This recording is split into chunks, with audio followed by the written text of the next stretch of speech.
मुंबईकर बंधू आणि भगिनींनो, माझा तुम्हाला नमस्कार. राम राम. जय श्री राम.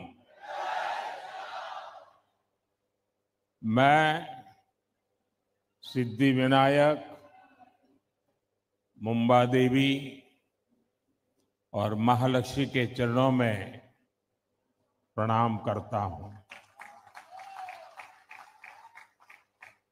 आज क्रांति गुरु लहूजी वस्ताद साल्वे जी की जयंती भी है. मैं मुंबई की धरती से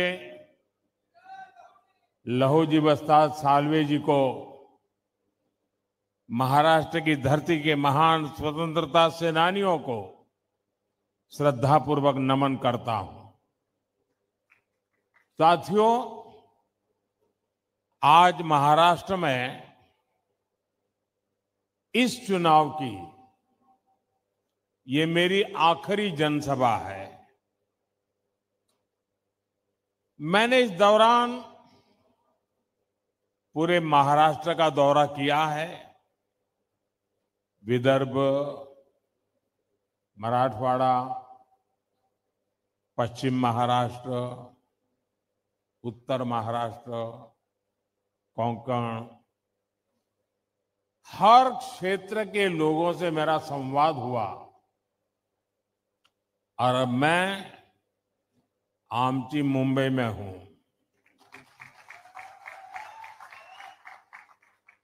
पूरे महाराष्ट्र का आशीर्वाद आज महायुति के साथ है.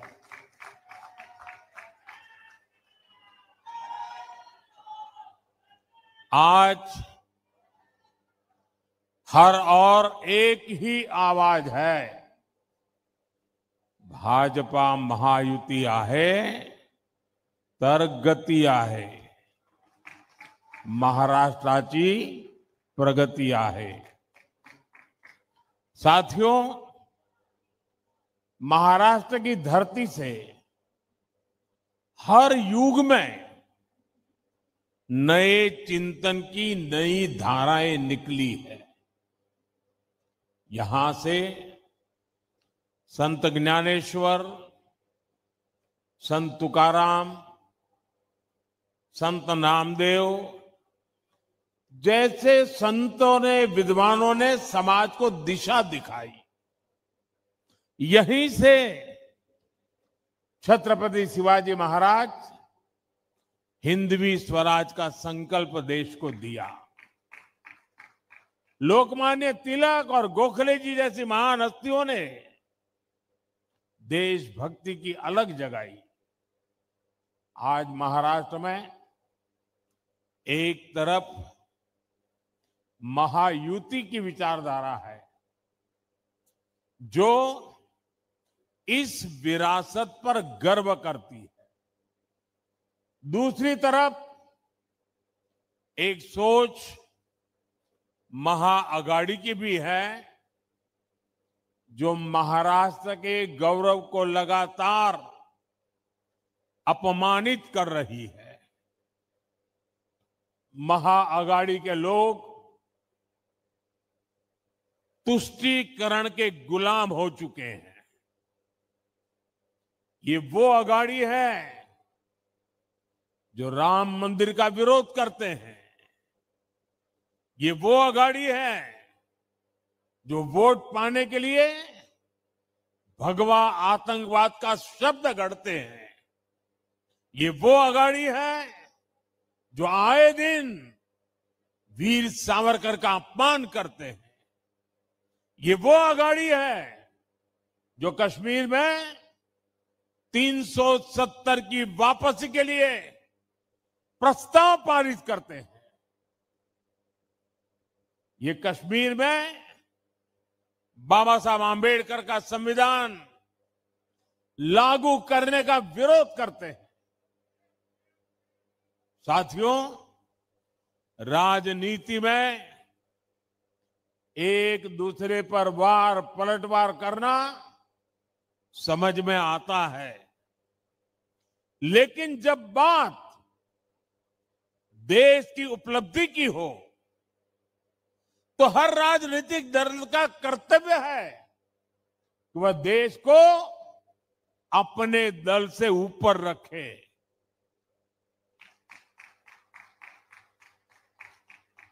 भाजपा का, महायुति का ये मंत्र है, ये नीति है, ये हमारी वृत्ति भी है, प्रवृत्ति भी है। लेकिन अघाड़ी वालों के लिए देश से ऊपर उनका दल है। जब भारत आगे बढ़ता है तो अघाड़ी वालों को तकलीफ होती है। भारत की हर उपलब्धि पर अघाड़ी वाले सवाल उठाते हैं। यही लोग हैं जिन्होंने दशकों तक मराठी भाषा को अभिजात भाषा का दर्जा नहीं दिया, और जब हमने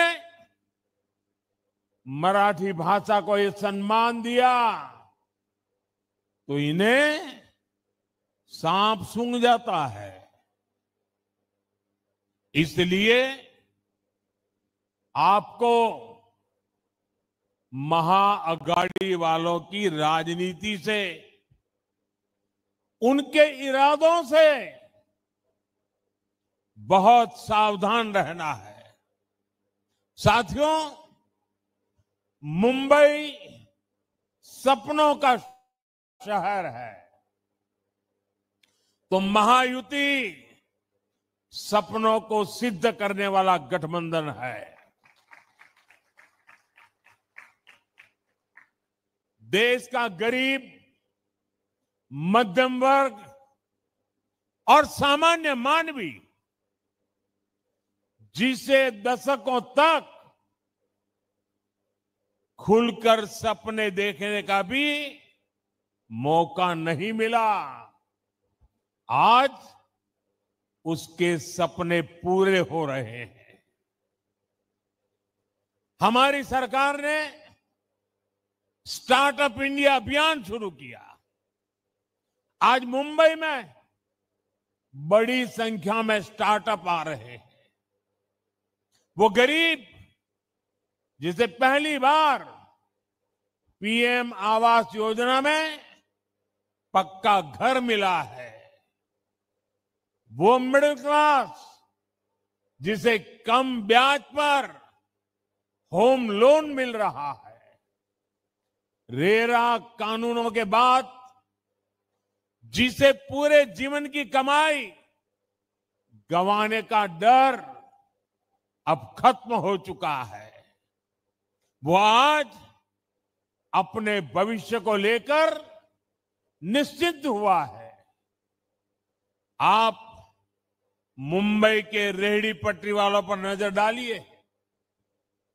आज लगभग 70 लाख रेहड़ी पटरी वालों को पीएम स्वनिधि योजना की मदद से अपना व्यापार बढ़ाने में मदद मिली है,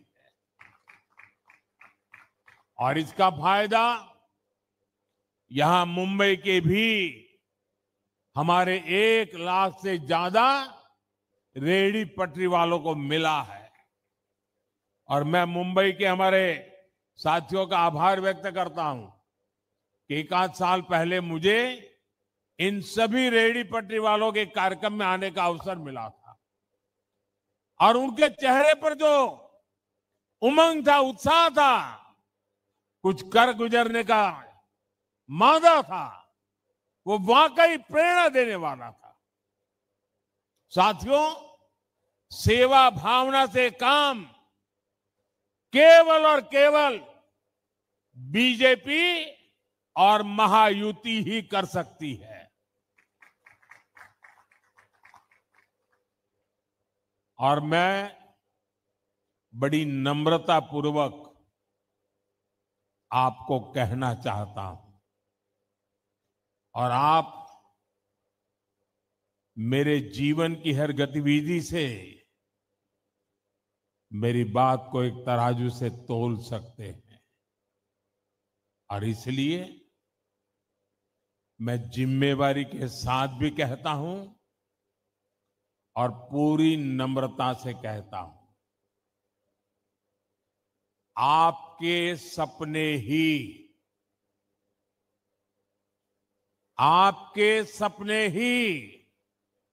हमारे संकल्प है।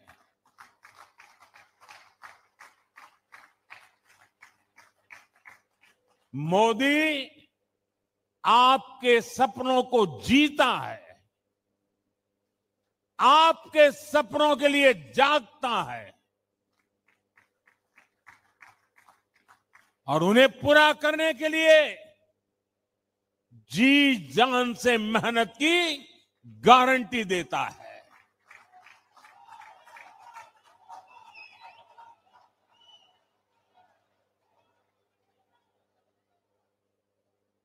साथियों, आज दुनिया का हर देश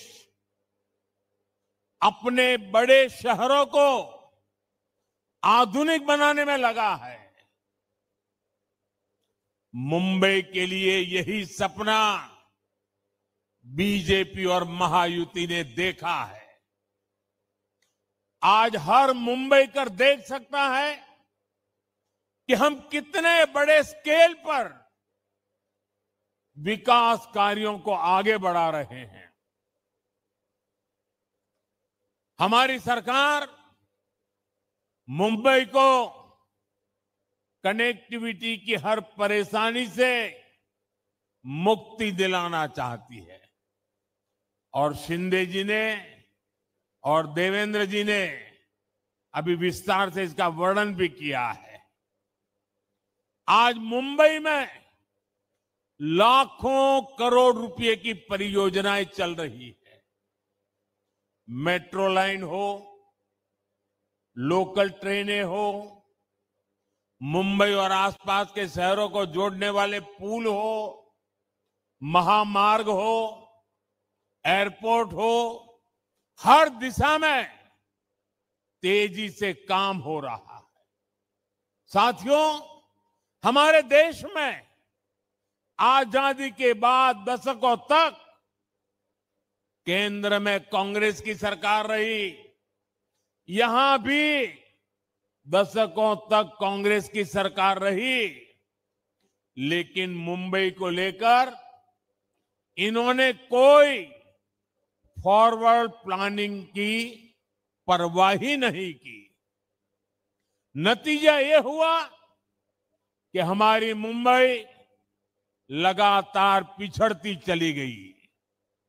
कांग्रेस का मिजाज मुंबई के ठीक उल्टा है। मुंबई का मिजाज यानी ईमानदारी और कड़ी मेहनत। मुंबई का मिजाज यानी आगे बढ़ने की ललक। लेकिन कांग्रेस का मिजाज क्या है? कांग्रेस का मिजाज है भ्रष्टाचार। कांग्रेस का मिजाज है देश को पीछे धकेलना। कांग्रेस का मिजाज है विकास में अड़ंगा डालना। आपको याद रखना है, इन्होंने अटल सेतु का विरोध किया था, इन्होंने मेट्रो का विरोध किया था। हम जब इनोवेशन की बात कर रहे थे, हम जब डिजिटल इंडिया और यूपीआई की बात कर रहे थे, तब कांग्रेस और उसके ये साथी टेक्नोलॉजी और यूपीआई का मजाक उड़ाते थे। ऐसी सोच वाले लोग मुंबई को कभी आगे नहीं ले जा सकते। साथियों, हमारी मुंबई जोड़ने में विश्वास करती है, लेकिन कांग्रेस और अघाड़ी केवल और केवल तोड़ने की बात करते हैं। मुंबई में हर जाति समुदाय के लोग आते हैं, हर भाषा के लोग आते हैं, एक साथ रहते हैं, लेकिन महाअघाड़ी वाले जाति के नाम पर लोगों को लड़वाने में लगे हैं। साथियों, कांग्रेस का शाही परिवार दलितों, पिछड़ों, आदिवासियों से नफरत करता है। सरकार बनाने के लिए तड़प रही कांग्रेस बिना पानी को जैसे मछली तड़पती है ना, वैसे तड़प रहे हैं। हर कीमत पर एसटी, एससी, ओबीसी की एकजुटता तोड़ना चाहती है। इसलिए वो एसटी की जातियों को आपस में लड़ा रही है, एससी, ओबीसी की जातियों को आपस में लड़ा रही है। ये जातियां लड़ेगी तो कमजोर होगी, और जितनी ज्यादा जातियां कमजोर होगी, कांग्रेस मजबूत होती चली जाएगी।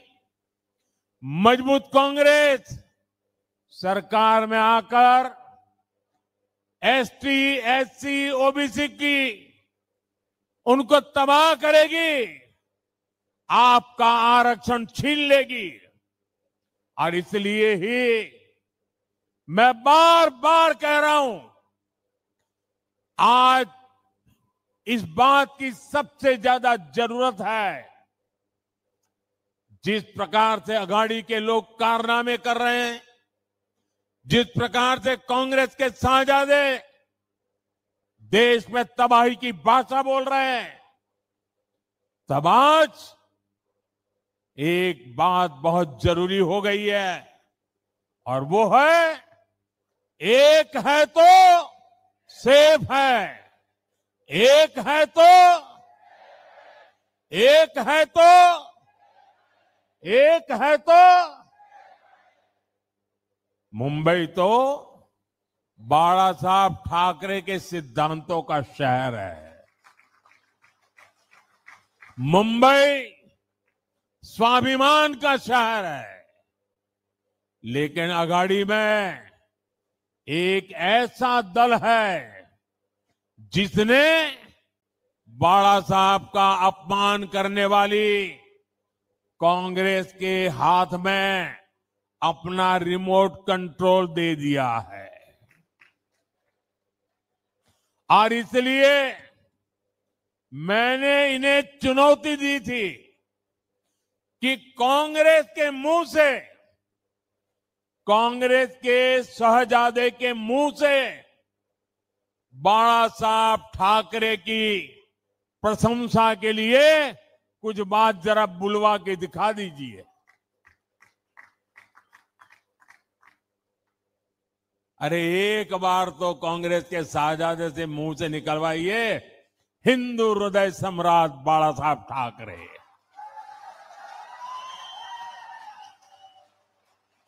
और जिस दिन आप इतना करवा लोगे ना, आपको सचमुच में अच्छी नींद आएगी, कभी अस्पताल नहीं जाना पड़ेगा। बाला साहब के आशीर्वाद मिलेंगे। आज तक ये लोग कांग्रेस से, कांग्रेस के शाहजादे से बाला साहब ठाकरे की प्रशंसा नहीं करवा पाए हैं। और यही अघाड़ी वालों की सच्चाई है। वीर सावरकर को गालियां देने वालों को भी ये लोग गले लगाते घूम रहे हैं। साथियों, मुंबई शहर ने लंबे समय तक आतंकवाद की पीड़ा झेली है। आतंकवाद से मिले जख्मों को यहां के लोग अब भी भूले नहीं है। एक समय था जब हर कोई यहां बसों में, ट्रेन में, लोकल में डर डर के चलता था। लोग सोचते थे कि आज अपने परिवार से मिल पाएंगे या नहीं, घर लौट पाएंगे या नहीं, अनहोनी की आशंका लगी रहती थी। लेकिन बीते वर्षों में लोगों के मन में सुरक्षा का भाव आया है। यही पुलिस थी, यही सुरक्षा एजेंसियां थी, यही सरकार थी, यही फाइलें थी। लेकिन तब सरकार और थी, आज मोदी है।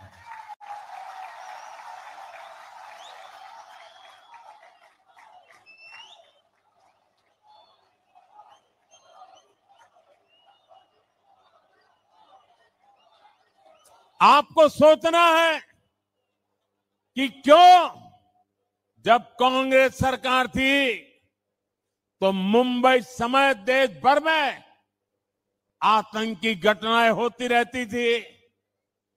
हर जगह आपको लावारिस वस्तुओं का डर दिखाया जाता था।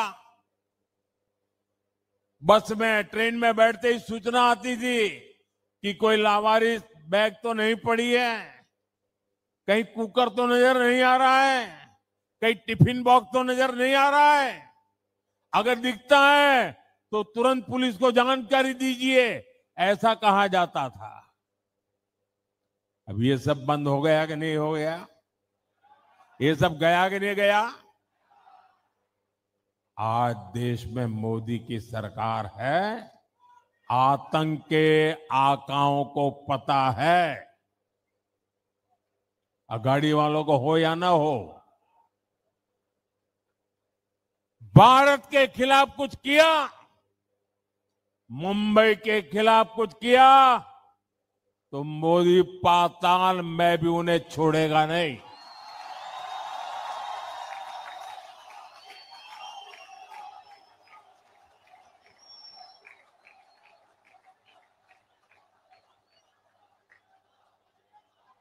साथियों, मुंबई की एक बहुत बड़ी ताकत है महिलाओं की भागीदारी और वुमेन लेड डेवलपमेंट। देश के दूसरे शहरों में भी मुंबई की मिसाल दी जाती है।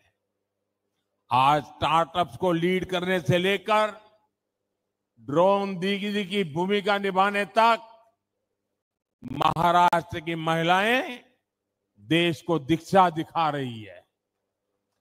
महाराष्ट्र में 27,000 से ज्यादा स्टार्टअप्स, जिनमें से अनेकों स्टार्टअप का नेतृत्व महिलाएं कर रही है, हमारी माताएं, बहनें, बेटियां कर रही है।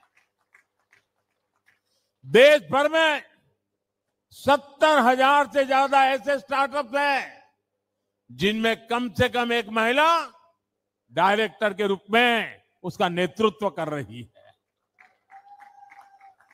महिला नेतृत्व वाले कई स्टार्टअप्स मुंबई बेस्ड हैं। ये महिलाएं बड़ी संख्या में रोजगार के अवसर तैयार कर रही है। महायुति सरकार की माझी लाड़की बहन योजना का लाभ बड़ी संख्या में मुंबई की माताओं बहनों को भी मिला है। पीएम आवास योजना के तहत जो घर मिले हैं, उनमें से अधिकतर घर भी महिला सदस्य के नाम पर है।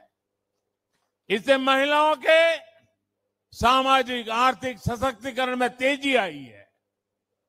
साथियों, मुझे पता है मुंबई का जोश कभी ठंडा नहीं पड़ता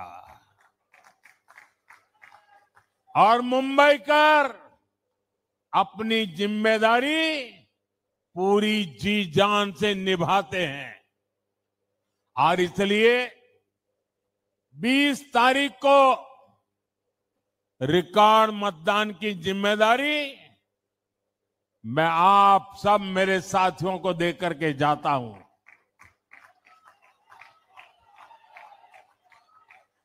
हमेशा ये जोश बनाए रखना है।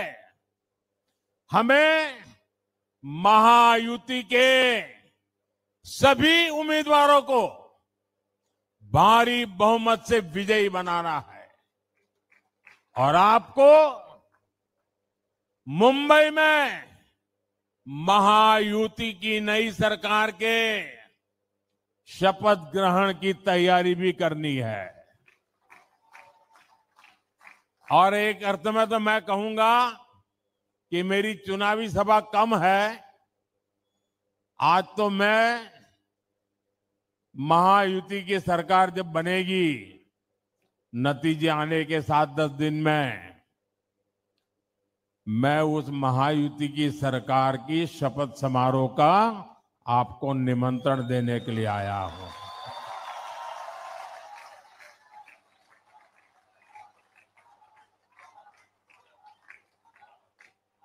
साथियों, मैंने इस बार झारखंड का चुनाव भी देखा है, महाराष्ट्र का चुनाव भी देखा है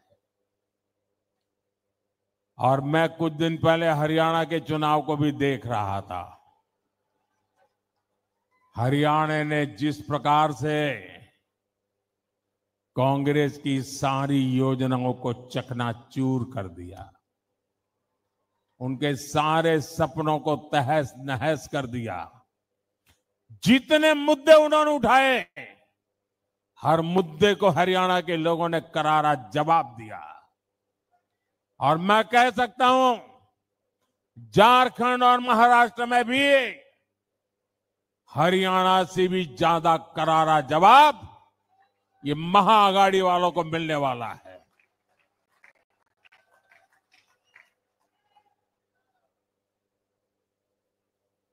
झूठ लंबे समय तक जिंदा नहीं रह सकता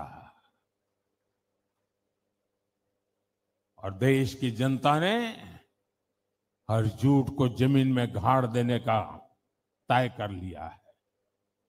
साथियों, ये लोग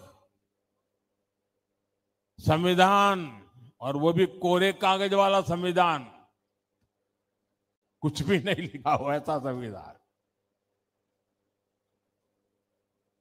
लेकिन देश को मैं बताना चाहता हूं,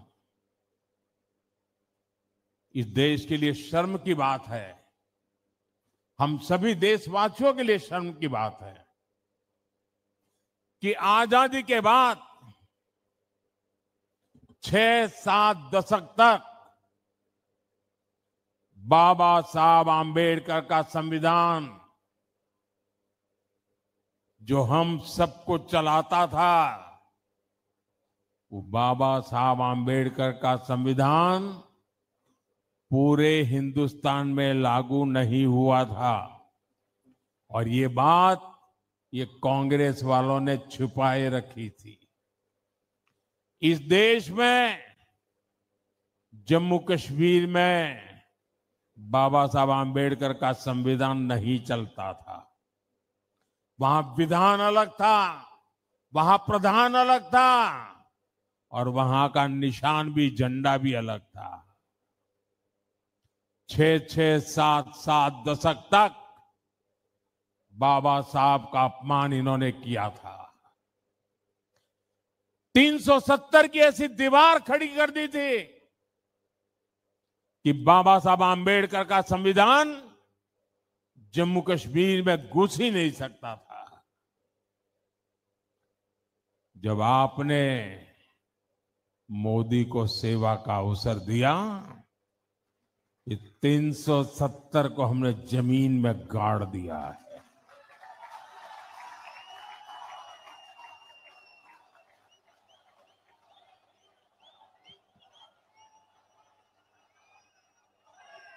और तब जाकर के बाबा साहब आंबेडकर का संविधान जम्मू कश्मीर में लागू हुआ। आप हैरान हो जाएंगे, जम्मू कश्मीर में हाई कोर्ट का जज अगर महाराष्ट्र से गया होगा तो भी, आंध्र से गया होगा तो भी, तमिलनाडु से गया होगा तो भी, जम्मू कश्मीर में हाई कोर्ट का जज भारत के संविधान पर शपथ नहीं लेता था, वो जम्मू कश्मीर के विधान के आधार पर शपथ लेता था। जम्मू कश्मीर के इसके पहले के किसी मुख्यमंत्री ने भारत के संविधान की शपथ नहीं ली है। देशवासियों, आज अभी जो जम्मू कश्मीर में सरकार बनी, आजादी के बाद पहली बार भारत के संविधान की शपथ लेकर के मुख्यमंत्री का काम शुरू हुआ। ये कमाल किसकी है? ये कमाल किसकी है? ये कमाल किसकी है? ये कमाल किसकी है? ये कमाल मोदी की नहीं है। ये आपके एक वोट की ताकत है कि 370 जमीन में चली गई।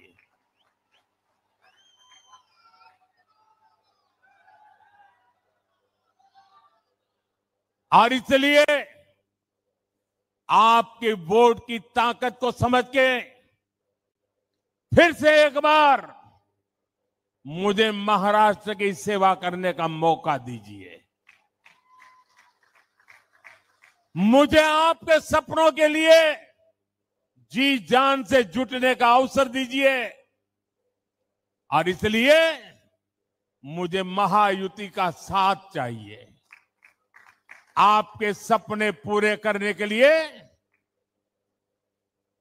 महाराष्ट्र में महायुति की सरकार चाहिए, ताकि मैं बिना कोई रोक टोक आपकी सेवा करता रहूं।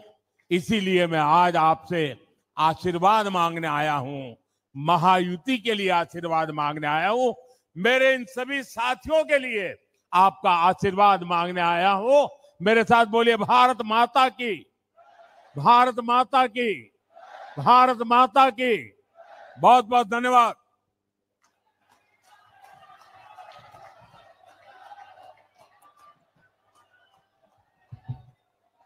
मोदी